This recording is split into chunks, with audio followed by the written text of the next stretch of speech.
Dua tentara Ukraina tewas saat ketegangan dengan Rusia meningkat. Dua tentara Ukraina tewas pada Senin, 10 Januari 2022, akibat ledakan di wilayah timur negara itu. Ledakan terjadi ketika pejabat tinggi Amerika Serikat, AS, dan Rusia mengadakan pembicaraan di tengah kekhawatiran invasi Moskow terhadap Ukraina. Akibat ledakan, dua prajurit mengalami luka yang menyebabkan kehilangan nyawanya, kata pernyataan militer dilansir Al Arabiya, Selasa, 11 Januari 2022, dalam sebuah pernyataan di Facebook, tentara menuduh separatis menembaki mereka dengan peluncur granat, senapan mesin, dan senjata ringan. Pengerahan puluhan ribu tentara Rusia ke utara, timur, dan selatan Ukraina telah memicu kekhawatiran Moskow sedang merencanakan serangan. Rusia menyangkal tuduhan bahwa mereka merencanakan serangan. Rusia mengatakan keamanannya terancam oleh hubungan Ukraina yang berkembang dengan aliansi Barat. Moskow juga menyatakan mereka dapat mengerahkan pasukan militer di wilayahnya sesuai keinginan. Laporan perkiraan jumlah pasukan militer Rusia yang dikerahkan ke perbatasan dekat Ukraina cukup bervariasi, yaitu mulai dari 60.000 hingga 90.000 pasukan.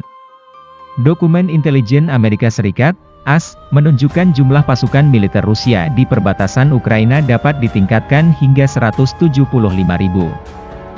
Presiden Amerika Serikat, AS, Joe Biden berkomitmen akan bertindak tegas jika Rusia melakukan invasi terhadap Ukraina.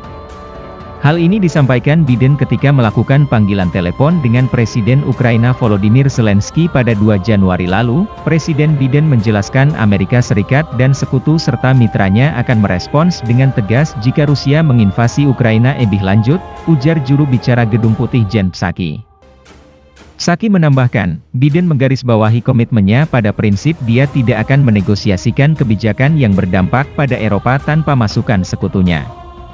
Sebelumnya, Biden menyebut AS akan menjatuhkan sanksi yang dapat menjatuhkan ekonomi Rusia jika mereka bergerak di wilayah Ukraina. Kremlin telah menuntut agar ekspansi NATO tidak melibatkan Ukraina dan negara-negara bekas Soviet lainnya.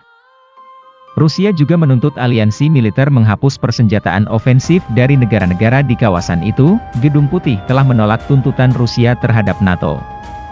Prinsip utama aliansi NATO adalah keanggotaan terbuka untuk negara manapun yang memenuhi syarat dan tidak ada pihak luar yang memiliki hak veto keanggotaan. Ada spekulasi bahwa Ukraina akan bergabung ke dalam aliansi NATO dalam waktu dekat. Zelensky mengatakan dia dan Biden membahas tentang upaya menjaga perdamaian di Eropa, termasuk mencegah eskalasi lebih lanjut, reformasi, dan deoligarkisasi.